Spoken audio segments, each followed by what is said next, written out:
स्वागत है आपका आपके यूट्यूब चैनल पर। दोस्तों, भर्ती बोर्ड ने यूपी पुलिस भर्ती बोर्ड ने एग्जाम डेट जारी कर दी है और साथ ही नए निर्देश भी जारी किए हैं। तो जान लेते हैं नए निर्देशों में आपके लिए क्या लाभ मिलने वाला है।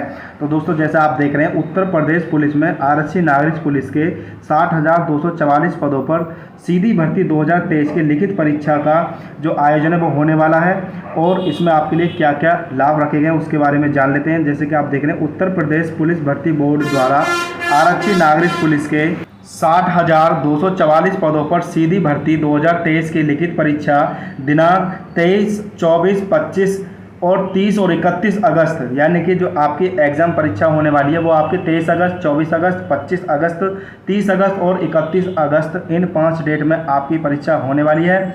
आयोजित कराने का निर्णय लिया गया है। भर्ती बोर्ड ने इन 5 डेट में आपकी परीक्षा कराने का निर्णय लिया गया है। बात करें, अवगत कराना कि यह परीक्षा पूर्व में निरस्त कर दी गई थी। माननीय मुख्यमंत्री उत्तर प्रदेश द्वारा निर्देशित किया गया था कि यह परीक्षा 6 माह के अंदर शुचिता एवं पारदर्शिता के उच्चतम मानकों को दृष्टिगत रखते हुए पुनः आयोजित कराई जाए।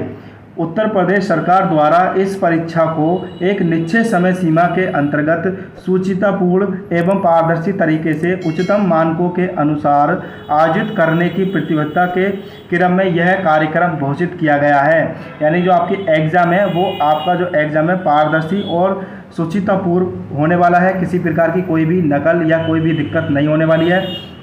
आगे बात करें, चयन प्रक्रिया को पारदर्शी एवं शुचितापूर्ण ढंग से कराए जाने के संबंध में परीक्षा संबंधित विभिन्न व्यवस्थाओं यथा परीक्षा की तैयारियां, परीक्षा केंद्रों के चयन, परीक्षार्थियों का सत्यापन जारी किए गए हैं। यह परीक्षा इन सभी मानकों के अनुसार की जा रही है। यानी कि जो आपकी परीक्षा है वो पूरी तरह से तैयारियां उसकी हो चुकी हैं। आपकी परीक्षा कहाँ होनी है, आपके परीक्षार्थियों का सत्यापन कैसे करना है और आपके छंद में रोके जाने आदि हेतु विस्तृत दिशा निर्देश उत्तर प्रदेश शासन द्वारा दिनांक 19/6/2024 को जारी किए गए हैं। यह परीक्षा इन सभी मानकों के अनुसार की जा रही है।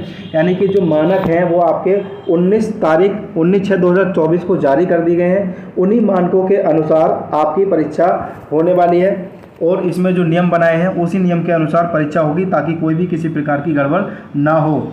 बात कर लेते हैं। उल्लेखनीय है कि उत्तर प्रदेश शासन द्वारा सार्वजनिक परीक्षाओं में अनुचित साधनों जैसे प्रश्न पत्र लीक होना, उत्तर पुस्तिकाओं से छेड़छाड़ आदि को रोकने के लिए उत्तर प्रदेश सार्वजनिक परीक्षा अनुचित साधनों का निवारण अध्यादेश 2024, उत्तर प्रदेश अध्यादेश संख्या 6 सन 2024 और दिनांक 1 जुलाई 2024 को अधिसूचित किया गया है। इस अधिनियम में प्रावधान किया गया है कि दोस्तों, जो एक प्रावधान इन्होंने बनाया है कि कोई पेपर को लीक करे या ओमर सीट के साथ कोई छेड़छाड़ी करे या किसी प्रकार की कोई गलत अफवाह फैलाए, उसके लिए 1 जुलाई 2024 को एक अधिनियम बना दिया गया है।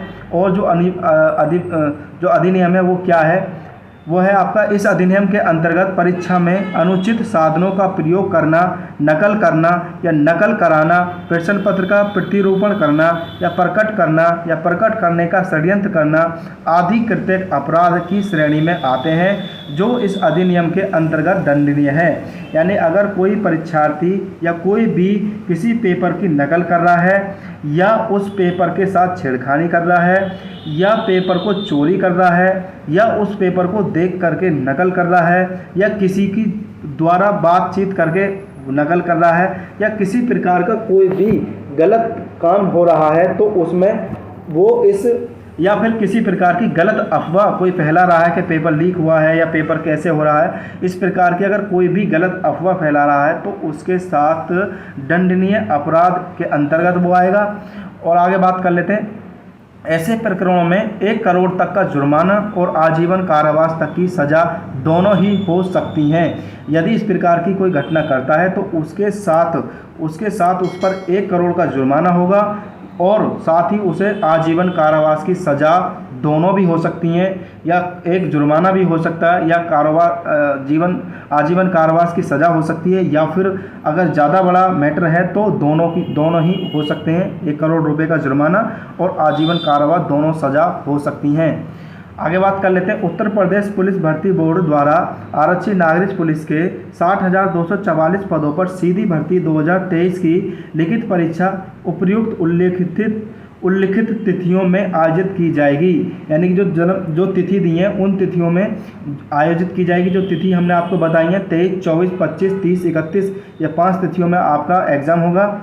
बात करें जन्माष्टमी त्यौहार के कारण परीक्षा में अंतराल दिया गया है।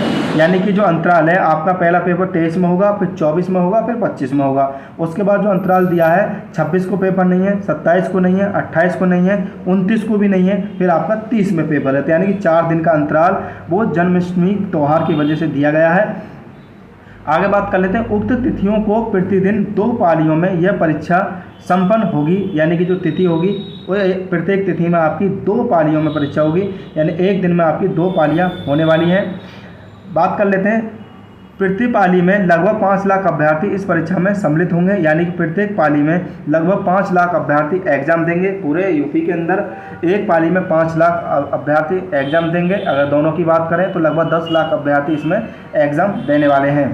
बात कर लेते हैं। उक्त परीक्षा में सम्मिलित होने वाले अभ्यर्थियों को उत्तर प्रदेश राज्य सड़क परिवहन निगम की निःशुल्क बस सेवा की सुविधा रहेगी। दोस्तों ये आपके लिए बहुत ही मोस्ट इम्पोर्टेंट पॉइंट है कि जब आप एग्ज़ाम करने जाओगे तो आपके लिए निःशुल्क सुविधा रहेगी। यानी कि आपका कोई भी किराया नहीं लगने वाला है। अभ्यर्थी अपनी सुविधा अनुसार इसका लाभ ले सकते हैं, जिसके लिए बस से यात्रा करने वाले अभ्यर्थियों को अपने प्रवेश पत्र की अतिरिक्त 2 प्रतियां डाउनलोड करनी होंगी तथा उसकी एक प्रति परीक्षा केंद्र के जनपद तक की यात्रा एवं दूसरी प्रति परीक्षा उपरांत अपने जनपद तक की यात्रा के लिए बस कंडक्टर को प्रस्तुत करना होगा।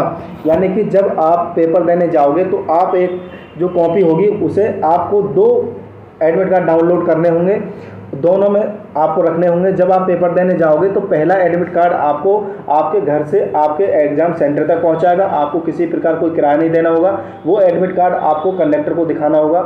जब आप एग्ज़ाम आपका हो जाएगा, जब एग्ज़ाम करके जब आप अपने घर को वापस आओगे तो दूसरा एडमिट कार्ड है वो आपका वहाँ प्रयोग होगा। तो वो एडमिट कार्ड आपको वहाँ दिखाना है। वहाँ से वो आपको परीक्षा केंद्र से आपके घर तक वो पहुँचाएगा। तो आपका किसी भी प्रकार का किसी भी सरकारी वाहन में आपका किराया नहीं लगेगा। तो आपके लिए इसमें निःशुल्क किराया होने वाला है। तो ये बहुत ही अच्छा काम किया है मुख्यमंत्री महोदय ने कि आपके लिए निःशुल्क किराया होने वाला है। आपका कोई भी किराया नहीं लगेगा। आप फ्री यात्रा कर सकते हैं अपने एडमिट कार्ड को दिखा करके। और दोस्तों अगर आप चाहते हैं यूपी पुलिस की सभी छोटी छोटी जानकारी आपको समय से मिलती रहे तो आप हमारे इस चैनल को सब्सक्राइब कर लें, बेल आइकन को दबा दें ताकि किसी प्रकार की सूचना आपको समय से मिलती रहे। दोस्तों इस वीडियो में इतना ही। थैंक यू, धन्यवाद।